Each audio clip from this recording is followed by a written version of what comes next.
સમાચાર મળી રહ્યા છે આમોદથી। આમોદની સરકારી પડતર જમીનમાં એજન્સીએ બાયો માઇનિંગ પદ્ધતિથી ઘન કચરો દૂર કરવાને બદલે જમીનમાં દફનાવતા ચકચાર।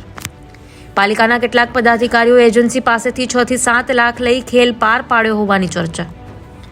આમોદ નગરપાલિકા દ્વારા ટેન્ડર બહાર પાડી ઘન કચરાનો બાયો માઇનિંગ પદ્ધતિથી નિકાલ કરવા માટે અમદાવાદની એક એજન્સીને કામ આપવામાં આવ્યું હતું, પરંતુ એજન્સીએ માત્ર 10% જેટલું જ કામ કરીને ઘન કચરાને કાંકરિયા પુરસા રોડ ઉપર સરકારી પડતર જમીનમાં ખાડો ખોદીને દફનાવી દેતા પર્યાવરણ પ્રેમીઓમાં એજન્સીની કાર્યપદ્ધતિ સામે રોષ જોવા મળ્યો હતો।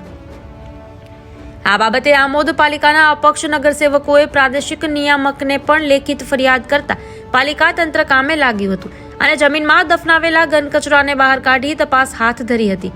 અમદાવાદની એજન્સીએ બાયો માઇનિંગ પદ્ધતિથી ઘન કચરાનો નિકાલ કરવા માટે અંદાજિત 30 લાખનું ટેન્ડર ભર્યું હતું, જે કામ તેણે 1 વર્ષમાં પૂર્ણ કરવાનું હતું, પરંતુ એજન્સીઓએ માત્ર 10% જ કામગીરી કરી રોડની બાજુમાં આવેલી સરકારી પડતર જમીનમાં ઘન કચરાનો રાતના અંધકારમાં નિકાલ કર્યા વગર દાટી દેવામાં આવ્યો હતો, જે બાબતે આમોદ નગરપાલિકાના અપક્ષ સદસ્યોએ પ્રાદેશિક નિયામક સુરતને લેખિત ફરિયાદ કરતા આમોદ પાલિકાના મુખ્ય અધિકારી પંકજ નાયકે પાલિકા પ્રમુખ તથા ઇજનેરની હાજરીમાં જેસીબીની મદદથી જમીનમાં દાટેલો ઘન કચરો બહાર કાઢ્યો હતો।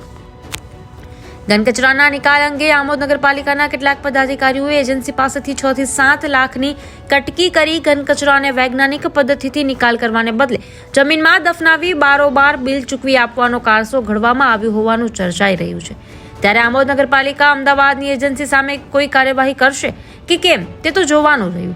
પાલિકાના અપક્ષ સદસ્યોએ ઘન કચરાને જમીનમાં દાટી દેવા એજન્સીના સમગ્ર કારસ્તાન સામે જીપીસીબી તેમજ સીપીસીબી અને એનજીટીમાં ફરિયાદ કરવાની ચીમકી આપી એજન્સીનું બિલ અટકાવવા પ્રાદેશિક નિયામકને ફરિયાદ કરી છે।